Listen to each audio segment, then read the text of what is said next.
राजस्थान के लिए जो पहली लिस्ट है वो रुक गई है। लिस्ट के बारे में आपको जानकारी दे दूं और इसके पीछे की कहानी भी बता देता हूं कि दिल्ली में सेंट्रल इलेक्शन कमेटी यानी सीईसी की बैठक चल रही थी। इसमें सोनिया गांधी, राहुल गांधी, कांग्रेस अध्यक्ष मल्लिकार्जुन खड़गे के साथ सभी बड़े नेता मौजूद थे। राजस्थान के मुख्यमंत्री भी उस बैठक में थे।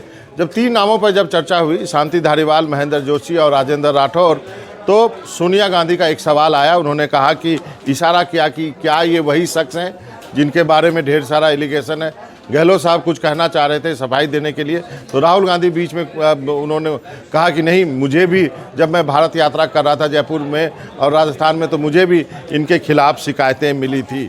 तो अब इसके पीछे की पृष्ठभूमि क्या है? इसके पीछे की पृष्ठभूमि यही है कि शांति धारीवाल, महेंद्र जोशी और राजेंद्र राठौर ये वही 3 नेता हैं जिन्होंने कि जयपुर में विधायकों की बैठक नहीं होने दी थी, क्योंकि उनको 2 पर्यवेक्षक भेजे गए थे दिल्ली से। सोनिया गांधी ने भेजे थे, उस वक्त वो अंतरिम अध्यक्ष थी।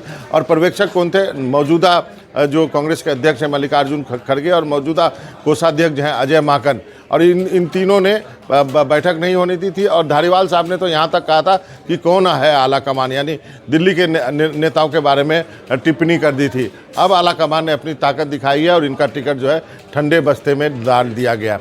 बात यहीं नहीं रुकती है, बात आगे बढ़ती है। फिर जब हुआ कि लिस्ट खोली गई तो मालूम चला कि 106 सीटों पर जो है सिंगल नाम आए हैं, यानी उस नाम को क्लियर करना था।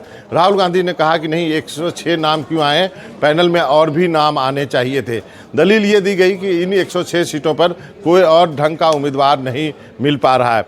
राहुल गांधी का ये कहना है कि जितने भी उनके पास अपने सर्वे की रिपोर्ट है जो उन्होंने अपने सोर्सेज से कराए, उस रिपोर्ट के अनुसार आधे मंत्रियों और आधे विधायकों का टिकट काटा जाना चाहिए।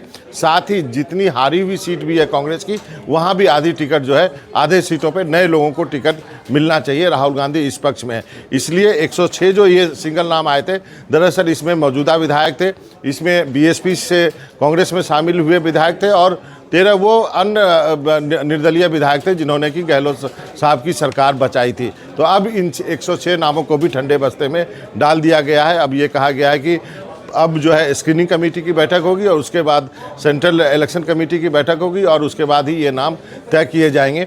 अब जो है कि प्रियंका गांधी की जन जागरण यात्रा जो है वो उसकी एक समापन की रैली होनी है राजस्थान में। उसके बाद उम्मीद की जानी चाहिए कि कांग्रेस की पहली सूची आएगी। अब देखना यह है कि कांग्रेस अपने कितने विधायकों का नाम काट पाती है, क्योंकि राजस्थान में कांग्रेस को लेकर के एक नारा लग रहा है कि अशोक गहलोत तेरे से बैर नहीं, लेकिन विधायकों की खैर नहीं। तो अब ये जिम्मेवारी जो है जो इलेक्शन कमेटी की बनती है कि वो कितने नए चेहरे देते हैं जिससे कि एंटी इनकम्बेंसी को कम किया जा सके।